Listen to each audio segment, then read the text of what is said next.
તો ચૂંટણીની જેમ જ્યારે અલગ અલગ પક્ષોનું ગઠબંધન થતું હોય વાતાવરણમાં પણ લાગી રહ્યું છે કે માવઠા અને ગરમી વચ્ચે ગઠબંધન થયું છે। આપને બતાવીએ કે આખરે આગામી દિવસોમાં ક્યાં ક્યાં પડી શકે છે વરસાદ। તો 13મી એપ્રિલે જે આગાહી કરાઈ છે તે મુજબ કચ્છ, ગીર સોમનાથ અને ભરૂચમાં વરસાદ પડી શકે છે, પૂરેપૂરી શક્યતાઓ છે। વાતાવરણમાં પલટો આવ્યો છે। 2 થી 3 દિવસ એવા રહેશે કે વરસાદને કારણે વાતાવરણ ઠંડુ રહેશે અને ગરમીમાંથી રાહત મળશે। દક્ષિણમાં જુઓ 13મી તારીખે સુરત, નવસારી અને વલસાડ આ 3 જગ્યા ઉપર વરસાદની આગાહી કરવામાં આવી છે। એટલે દક્ષિણમાં પણ આપણે સૌરાષ્ટ્રમાં પણ જોયું, દક્ષિણમાં પણ વરસાદની આગાહી 13મી તારીખે કરાઈ છે। લગભગ તમામ ઝોનમાં જોવા મળશે। એ સિવાય કચ્છ, સાબરકાંઠા અને અરવલ્લી એટલે આપ જોશો તો કચ્છ અને ઉત્તર ગુજરાતમાં 14 એપ્રિલે રવિવારના રોજ વરસાદની આગાહી કરાઈ છે। એ સિવાય દાહોદ અને છોટાઉદેપુર મેપમાં પણ અમે આપને જિલ્લા બતાવી રહ્યા છે જે જગ્યા ઉપર વરસાદની આગાહી કરાઈ છે। રવિવારના દિવસે નર્મદા અને ગીર સોમનાથ તમામ જગ્યાએ વરસાદ જોવા મળશે। એટલે 13 અને 14 આ 2 તારીખ એવી છે કે જ્યાં રાજ્યમાં દક્ષિણથી લઈને સૌરાષ્ટ્ર સુધી વરસાદ જોવા મળી શકે છે। જે સ્થિતિ વરસાદને લઈને સર્જાઈ છે તેને જોતા એવું લાગી રહ્યું છે કે ગરમીમાં થોડી રાહત ચોક્કસ મળશે। ચૂંટણીનો માહોલ છે, લાગે છે કે માવઠા અને ઉનાળાએ ગઠબંધન કરી લીધું છે કારણ કે રાજ્યના કેટલાક જિલ્લાઓમાં ગરમી કહેર મચાવી રહી છે। બીજી તરફ અનેક જિલ્લામાં માવઠું મુશ્કેલી વધારી રહ્યું છે।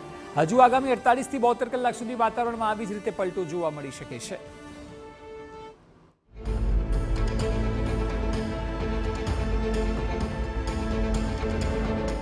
ઉનાળામાં વરસાદી માહોલ,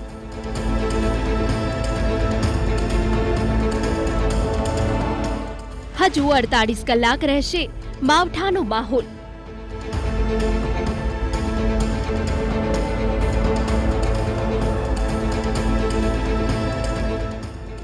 કચ્છ, સૌરાષ્ટ્ર અને ઉત્તર ગુજરાતમાં મચાવશે કહેર।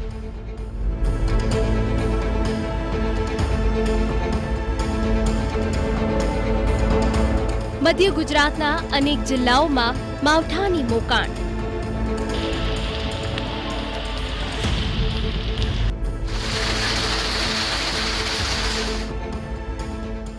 રાજ્યમાં ગુરુવારે કાળઝાળ ગરમીની વચ્ચે કેટલાક વિસ્તારોમાં કડાકા ભડાકા સાથે વરસાદ અને કેટલીક જગ્યા પર કરા પણ પડ્યા। ત્યારે હવામાન વિભાગે 2 દિવસમાં કેટલાક જિલ્લાઓમાં માવઠાની આગાહી પણ કરી છે। 15 અને 16 તારીખના સૌરાષ્ટ્ર અને કચ્છમાં કમોસમી વરસાદ જોવા મળશે।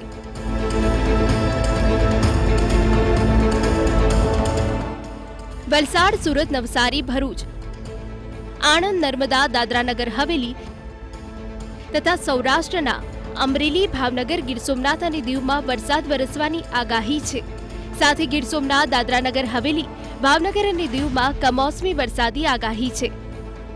सौराष्ट्र और कच्छ के ऊपर एक साइक्लोनिक सर्कुलेशन बना हुआ है जिसके कारण आज और कल गुजरात के कुछ ज़िलों में लाइट रेन होने का पूर्वानुमान दिया गया है। और जो ज़िले हैं जहां पे लाइट रेन होने के पूर्वानुमान दिए गए हैं वो है वलसाड़, नवसारी, दाहोद, छोटा उदयपुर, नर्मदा, भरूच, सूरत, आनंद, दादरा नगर हवेली और सौराष्ट्र रीजन के अमरेली, भावनगर, गिर सोमनाथ और दीव हैं। और डे 2 के लिए जो आइसोलेटेड प्लेसेस पे लाइट रेन होने का पूर्वानुमान दिया गया है वो ज़िले हैं वलसाड़, नवसारी, सूरत, भरूच, गिर सोमनाथ, दादरा नगर हवेली और भावनगर। और मैक्सिमम टेम्परेचर की बात करेंगे तो मैक्सिमम टेम्परेचर आने वाले 2 दिनों में 2 से 3 डिग्री सेल्सियस की गिरावट का पूर्वानुमान दिया गया है और उसके बाद 2 से 4 डिग्री सेल्सियस का मैक्सिमम टेम्परेचर में बढ़ोतरी का पूर्वानुमान दिया गया है। આગામી 2 દિવસ ગુજરાતના મહત્તમ તાપમાનમાં 2 થી 3 ડિગ્રી ઘટાડો નોંધાશે, જે બાદ મહત્તમ તાપમાનમાં 2 થી 3 ડિગ્રી વધારો નોંધાશે તેવું અનુમાન છે। છેલ્લા 24 કલાકમાં અમદાવાદમાં 38.5 ડિગ્રી અને ગાંધીનગરમાં 39 ડિગ્રી તાપમાન નોંધાયું છે, જ્યારે ગુજરાતમાં સૌથી વધુ ભુજમાં 41.2 ડિગ્રી તાપમાન નોંધાયું છે। અમદાવાદ અને ગાંધીનગરમાં આગામી 24 કલાકમાં 39 ડિગ્રી તાપમાન થવાની શક્યતા છે। આ સાથે તેમણે એમ પણ જણાવ્યું છે કે અમદાવાદમાં વાદળછાયું વાતાવરણ રહેશે, પરંતુ વરસાદ થવાની શક્યતા હાલ નથી। હીટવેવની પણ કોઈ આગાહી નથી। मैक्सिमम टेम्परेचर रियलाइज की बात करेंगे तो अहमदाबाद में मैक्सिमम टेम्परेचर 38.5 और गांधीनगर में 39 degree Celsius maximum temperature realise हुआ है। और फोरकास्ट की बात करेंगे अहमदाबाद और गांधीनगर के लिए मैक्सिमम टेम्परेचर का, तो दोनों जगह के लिए 39 डिग्री सेल्सियस का मैक्सिमम टेम्परेचर का फोरकास्ट दिया गया है। और ओवरऑल गुजरात स्टेट की बात करेंगे जहाँ पे मैक्सिमम टेम्परेचर सबसे ज़्यादा रिकॉर्ड हुआ है वो भुज है 41.2 डिग्री सेल्सियस। હવામાન નિષ્ણાંત અંબાલાલ પટેલે આગાહી કરી છે કે 15 એપ્રિલ સુધીમાં પ્રી મોન્સૂન એક્ટિવિટીના કારણે ગાજવીજ સાથે માવઠું થશે। આ દિવસો દરમિયાન વહેલી સવારે અને બપોર પછી પવન સાથે વરસાદ પડે તેવી સંભાવના છે। 18 તારીખે પણ વેસ્ટર્ન ડિસ્ટર્બન્સ સર્જાશે। 16 એપ્રિલથી ગરમી વધશે। અમદાવાદ, વડોદરા, પંચમહાલ, જૂનાગઢ, અમરેલી, કચ્છ, મધ્ય ગુજરાત અને ઉત્તર ગુજરાતમાં આકરી ગરમીની સંભાવના વ્યક્ત કરી છે। સરેરાશ ગરમીનો પારો 43 ડિગ્રી સેલ્સિયસ રહેશે। 16મી એપ્રિલથી ગરમી વધશે અને મધ્ય ગુજરાતના કેટલાક ભાગોમાં તો ગરમી 43 ડિગ્રી સેલ્સિયસ જેવું થવાની શક્યતા રહેશે। વડોદરાના ભાગો, અમદાવાદના ભાગો અને ગરમી વધશે। પંચમહાલના ભાગોમાં ગરમી વધશે। ઉત્તર ગુજરાતના ભાગોમાં પણ ગરમી વધશે। બનાસકાંઠાના ભાગોમાં ગરમી વધશે।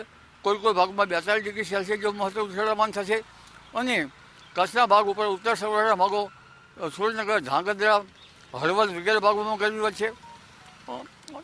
જૂનાગઢના ભાગોમાં પણ ગરમી વધશે। અમરેલીના ભાગોમાં પણ ગરમી વધશે।